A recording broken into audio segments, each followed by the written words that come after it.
नमस्ते बच्चों। आज मैं आप लोगों को क्लास 7 बाल महाभारत के तहत युधिष्ठिर की वेदना इसके बारे में मैं पढ़ाऊंगी।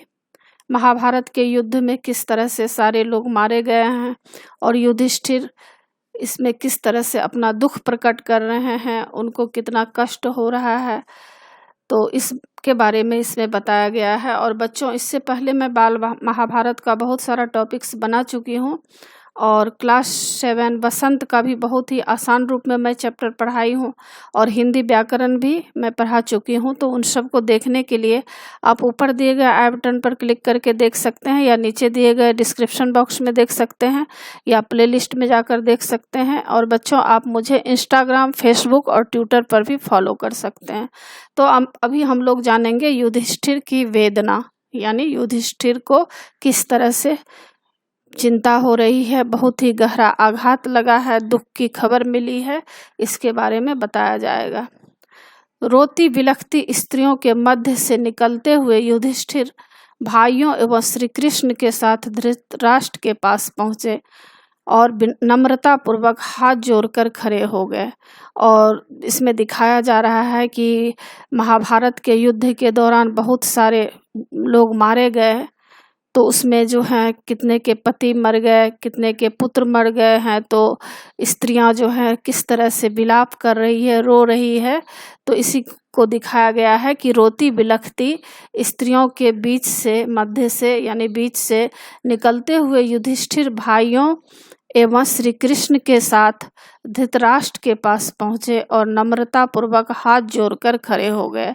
अब जो है युधिष्ठिर अपने भाई और कृष्ण के साथ कहाँ पहुँचते हैं? धृतराष्ट्र के पास पहुँचते हैं और वहाँ पर नम्रता पूर्वक हाथ जोड़कर खड़े हो जाते हैं। धृतराष्ट्र ने भीम को अपने पास बुलाया। श्री कृष्ण ने धृतराष्ट्र के क्रोध का अनुमान लगाकर एक लौह मूर्ति को उनके सामने खड़ा कर दिया। और श्री कृष्ण क्या किए? धृतराष्ट्र को काफी क्रोध आ रहा था क्योंकि उनके सारे लोग मारे गए थे, तो इसलिए वे क्या करते हैं, एक लोहा का मूर्ति होता है तो उनके सामने खड़ा कर देते हैं।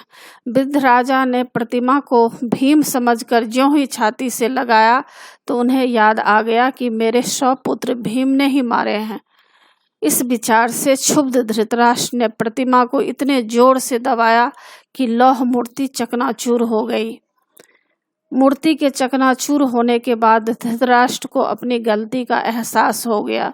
अब यहाँ पर आप लोग देख सकते हैं किस तरह से कृष्ण हमेशा पांडव का साथ दिए हैं, क्योंकि पांडव जो है सत्य के रास्ते पर चले हैं और इनको मालूम था कि धृतराष्ट्र के पास अगर जाएंगे तो धृतराष्ट्र गुस्से में कुछ भी कर सकते हैं, इसलिए वे क्या करते हैं, लोहा का वहाँ एक मूर्ति खड़ा कर देते हैं।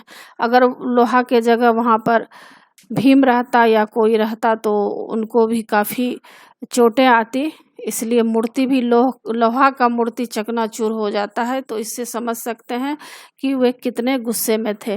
मूर्ति के चकनाचूर होने के बाद धृतराष्ट्र को अपनी गलती का एहसास हुआ।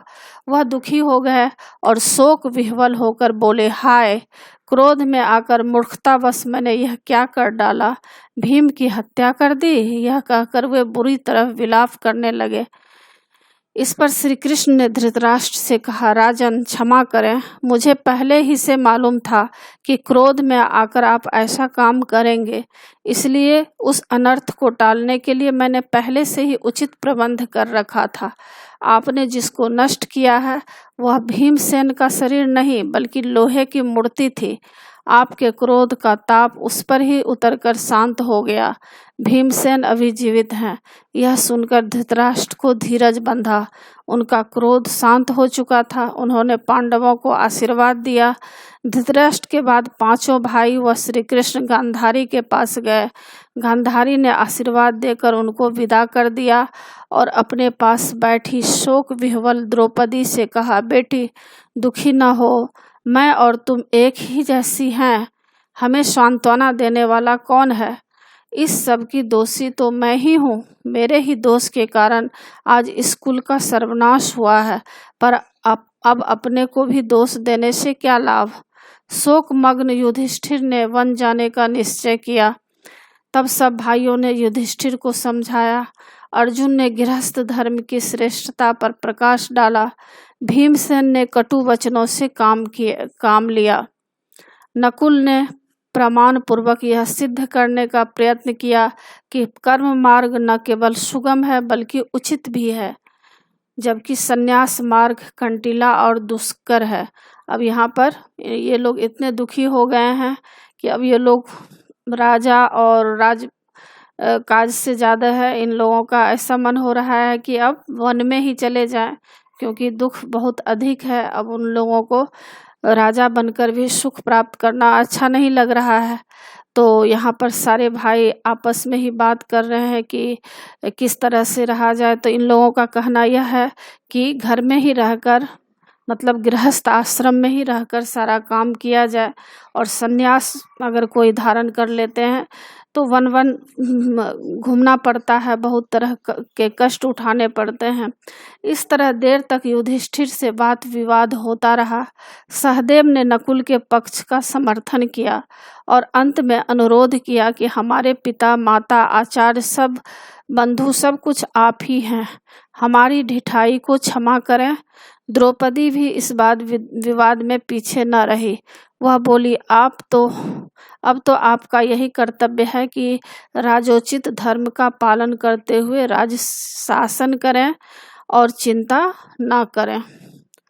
शासन सूत्र ग्रहण करने से पहले युधिष्ठिर भीष्म के पास गए, जो युद्धभूमि में सरसैया पर पड़े हुए मृत्यु की प्रतीक्षा कर रहे थे। पितामह ने युधिष्ठिर को धर्म का मर्म समझाते हुए विस्तृत उपदेश दिया। धृतराष्ट्र ने भी युधिष्ठिर के पास आकर कहा, बेटा, तुम्हें इस तरह शोक विह्वल नहीं होना चाहिए। दुर्योधन ने जो मूर्खताएं की थी उनको सही समझकर मैंने धोखा खाया। इस कारण मेरे 100 के 100 पुत्र उसी भांति काल कवलित हो गए, यानी मारे गए। जैसे सपने में मिला हुआ धन नींद खुलने पर लुप्त हो जाता है, अब तुम ही मेरे पुत्र हो, इस कारण तुम्हें दुखी नहीं होना चाहिए। तो बच्चों, आशा है आप लोगों को सारा समझ में आ गया होगा। यह टॉपिक था युधिष्ठिर की वेदना, चिंता, और इसमें कुछ शब्दार्थ दिए गए हैं जो कठिन वर्ड है, उसको भी आप याद कर लीजिएगा। और एग्जाम के लिए नीचे प्रश्न उत्तर दिए जा रहे हैं। पहला प्रश्न है, धृतराष्ट्र के क्रोध से भीम की रक्षा किस प्रकार हुई?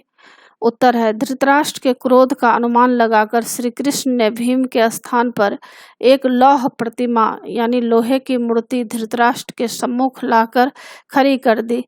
धृतराष्ट्र ने प्रतिमा को भीम समझकर जैसे ही छाती से लगाया, उसे याद आया कि इसी भीम ने मेरे 100 पुत्र मारे हैं। क्रोधित राजा ने प्रतिमा को इतने जोर से दबाया कि वह चूर चूर हो गई। इस चतुराई से ही भीम के प्राणों की रक्षा हो सकी। दूसरा प्रश्न, गांधारी ने द्रौपदी को सांत्वना देते हुए क्या कहा? उत्तर, गांधारी ने द्रौपदी को सांत्वना देते हुए कहा, बेटी दुखी न हो, मैं और तुम एक ही जैसी हैं। हमें सांत्वना देने वाला कौन है? इस सब की दोषी तो मैं ही हूँ। मेरे ही दोष के कारण आज स्कूल का सर्वनाश हुआ है, पर अब अपने को भी दोष देने से क्या लाभ? तीसरा प्रश्न, शासन सूत्र ग्रहण करने से पूर्व युधिष्ठिर युद्धभूमि क्यों गए? उत्तर, शासन सूत्र ग्रहण करने से पूर्व युधिष्ठिर युद्धभूमि में सरसैया पर पड़े भीष्म पितामह से आशीर्वाद लेने गए।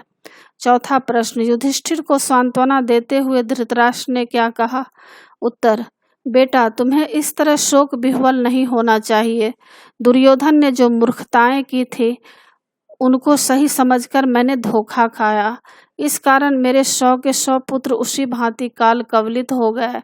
जैसे सपने में मिला हुआ धन नींद खुलने पर लुप्त हो जाता है, अब तुम ही मेरे पुत्र हो, इस कारण तुम्हें दुखी नहीं होना चाहिए। और इसमें बच्चों कुछ बहुविकल्पी प्रश्न उत्तर, जिसको MCQ प्रश्न उत्तर कहा जाता है, यह एग्जाम में पूछा जाता है। तो इसमें आपको 4 ऑप्शन रहेंगे, एक सही रहेगा, सही को आपको लिखना है। तो यह इस तरह से पूछा जाएगा। पहला प्रश्न, श्री कृष्ण ने धृतराष्ट्र के समक्ष एक लौह मूर्ति क्यों खड़ी कर दी थी? तो इसमें 4 ऑप्शन है। तो पहला का उत्तर ख है, क्योंकि उस समय वे बहुत क्रोधित थे, जो भी उसके समक्ष जाता हुए उसे मार देते। दूसरा प्रश्न, धृतराष्ट्र ने लौह मूर्ति का क्या किया? तो इसका दूसरा का उत्तर है क। उसे भीम समझकर चकनाचूर कर डाला। तीसरा प्रश्न है शोकमग्न युधिष्ठिर ने क्या निर्णय लिया? तो इसका उत्तर ख है, वन को जाने का। चौथा, सभी भाइयों व द्रौपदी ने युधिष्ठिर को क्या समझाने का प्रयास किया? उत्तर ख, राज्य सत्ता संभालो। तो इस तरह बच्चों, आशा है आप लोगों को सारा पाठ समझ में आ गया होगा और एग्ज़ाम के लिए अच्छी तरह याद कर लेंगे। और बच्चों, आप मेरे चैनल देवजनागरी को ज़रूर सब्सक्राइब कीजिएगा और सब्सक्राइब के बगल में बेल आइकन बटन है, उसे क्लिक कीजिएगा, लाइक कीजिएगा और शेयर कीजिएगा। कमेंट्स ज़रूर कीजिएगा कि आपको यह पाठ कैसा लगा। नए पाठ के साथ फिर मैं मिलूँगी बच्चों। धन्यवाद।